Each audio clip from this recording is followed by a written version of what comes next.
How many times have you been in trouble because you introjected or imitated other style of living?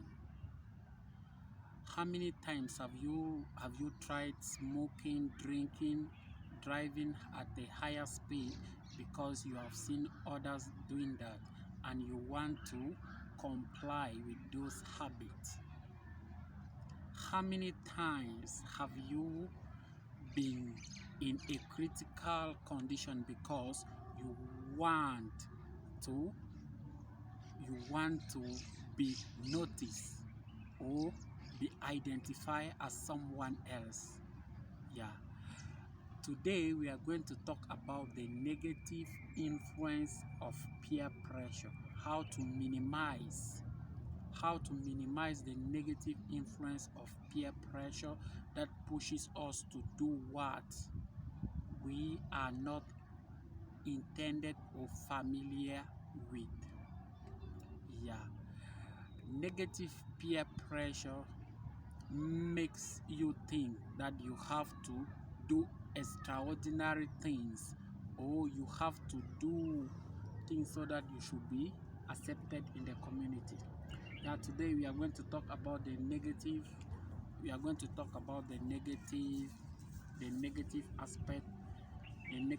aspect of peer pressure that pushes you to start binging, involved in multiple sexual activity, start drinking, gambling, stop going to school. You start doing crazy things because you want to fit in a certain group of people.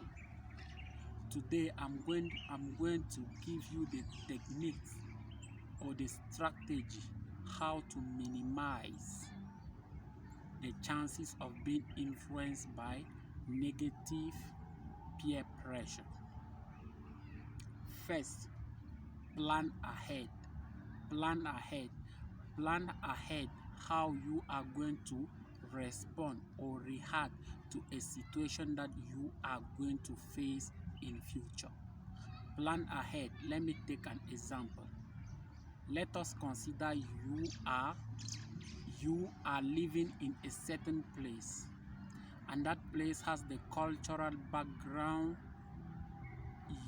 It has the cultural background, the activities that you people are doing, and now you are intended to move to a new place. Once you reach the new place, you have to plan ahead.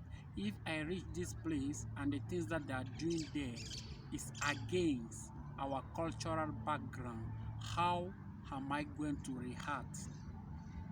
How am I going to react? How am I going to communicate with people there? Because when you plan ahead, you will have a choice either to introject those people's belief or either to reject their beliefs. That is what the negative. That is how to minimize the negative influence of peer pressure. You either you plan ahead. You plan ahead. Let me take another example. You don't smoke, you don't drink, you don't do these illegal things, but one day you are invited with your friends to go out, and surprisingly, once you reach there, your friends start drinking and they start smoking. What will be your reaction? Are you going to join them, or are you going to say no? This is not what I am comfortable with. You have to plan ahead how to react or respond to the situations that you are going to face. Secondly, make friends with those who you share similar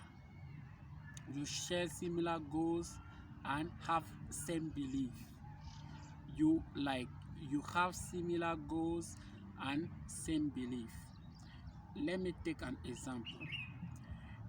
If you don't smoke, you don't drink, you are not a fan of these things, I'm not encouraging you to create or forge meaningful relationship with those who do that, because you are going to end up doing what they are doing. There is an adage which says, show me your friend and I will tell you what you will become.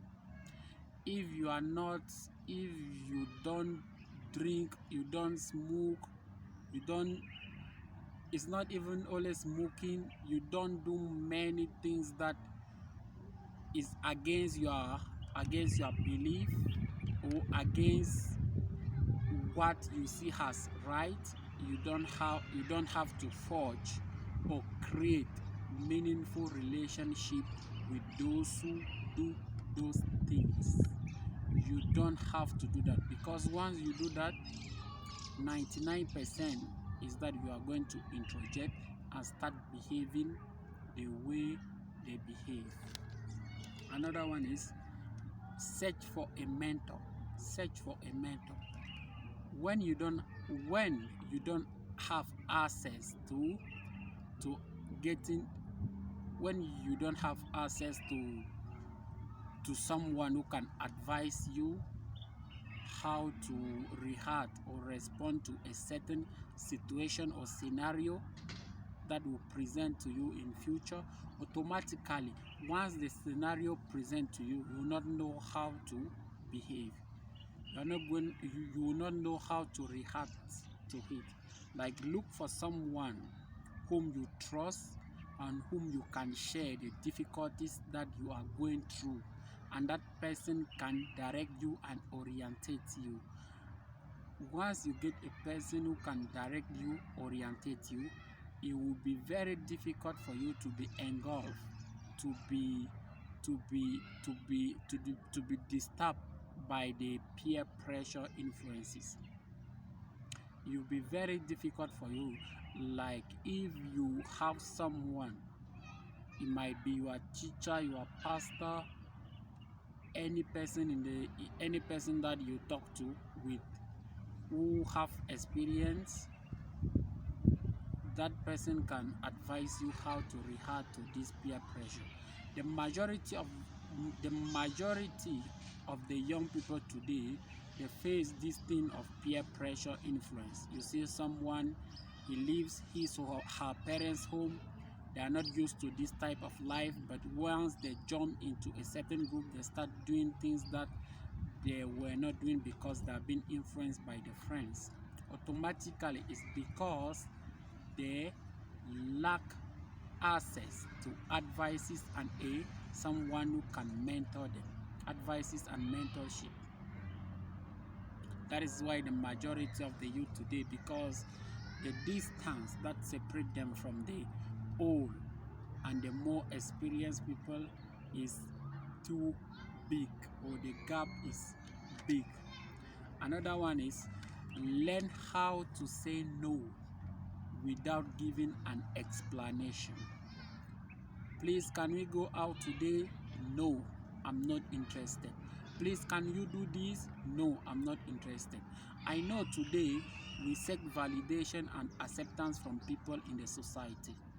We seek validation and acceptance from people in the society. Like, you have to do things so that you should be accepted, so that you should be accepted in a certain group. You don't have to do that. If someone tells you do this thing, you say no, this thing, I'm not okay with it. Learn how to say no without giving an explanation to feel good or seem good to anyone. Say no, this is not what I'm for. I'm against this one. I object to this one. I'm not okay. Say no without even giving an explanation to whosoever. Okay, thank you. See you next video. I hope you like and subscribe at the end.